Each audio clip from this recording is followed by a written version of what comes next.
மிகப்பெரிய அளவில் இப்போ விவாகரத்து வாங்கினதுக்கு அப்புறமாக நடிகை சமந்தா அவர்கள் நிறைய திரைப்படங்கள் நடித்து வந்துட்டுருக்காங்க அப்படின்றது நம்ம எல்லோருக்குமே தெரியும். 8 ஆண்டுகளாக காதலித்து வந்த நடிகர் நாக சைதன்யாவை காதலித்து திருமணம் பண்ணாங்க. பிறகு இருவருக்குமே கருத்து வேறுபாடு அப்படின்னு சொல்லி பிரிஞ்சுட்டாங்க. நாக சைதன்யா அவர்கள் சோபிதாவை 2வதாக திருமணம் பண்ணியிருக்கிறாரு அப்படின்றது நம்ம எல்லோருக்குமே தெரியும். இந்த சூழ்நிலையில் இப்போ தமன்னா அவர்கள் அடுத்த படங்கள் நடிக்கிறது, படங்களை தயாரிக்கிறது ரொம்ப பிஸியாக இருக்கிறாங்க. சுபம் அப்படின்ற ஒரு படத்தை இவங்களுடைய சொந்த தயாரிப்பில் இப்போ வந்து பார்த்தீங்கன்னா அவங்க உருவாக்கியிருக்கிறாங்க. அதோடு மட்டும் இல்லாமல் மிகப்பெரிய அளவில் இயக்குனராக இருக்கக்கூடிய ராஜு நெடுமுடி அவர்களை தான் இவங்க காதலிக்கிறாங்க அப்படின்ற செய்திகள் வெளியாகி இருக்குது. சமீபத்தில் அவர் தோள் மீது சாய்ந்திருக்கக்கூடிய ஒரு புகைப்படம் வெளியாகி இருந்துச்சு. அதை பார்த்துட்டு எல்லோருமே இருவருமே நிஜமாகவே காதலிக்க தான் செய்கிறாங்க அப்படின்றத உறுதிப்படுத்தினாங்க. அதோடு மட்டும் இல்லாமல் அவங்க எப்போ தங்களுடைய காதலை ரொம்ப அதிகாரப்பூர்வமாக சொல்ல போகிறாங்க அப்படின்னு ரசிகர்கள் எதிர்பார்த்து காத்துட்ருக்காங்க. விவாகரத்துக்கு அப்புறமாக உடல்நலக்குறைவு காரணமாக ரொம்பவே அவதிப்பட்டாங்க நடிகை சமந்தா.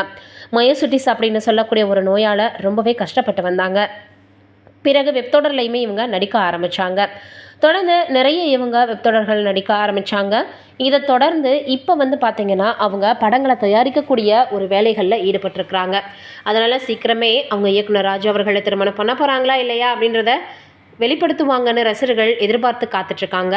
அதற்கு ஏற்ற மாதிரியாக அவங்க இருவருமே ரொம்ப வந்து பார்த்திங்கன்னா க்ளோஸாக இருக்கக்கூடிய புகைப்படம் வெளியாகி இருக்குது. என்ன நடக்க போகுது அப்படின்றத நம்ம வெயிட் பண்ணி தான் பார்க்கணும்.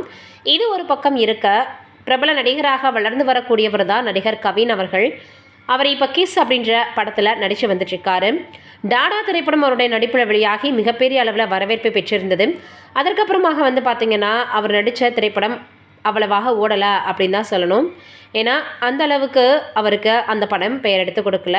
நெல்சன் அவர்கள் இயக்கியிருந்தாலும் பிளடி பேக்கர் திரைப்படம் அவ்வளவாக அவருக்கு பெயர் எடுத்து கொடுக்கல அப்படின்னு தான் சொல்லணும். இதனால் இப்போ அடுத்ததாக அவர் கிஸ் அப்படின்ற படத்தில் நடித்து வந்துட்டுருக்காரு.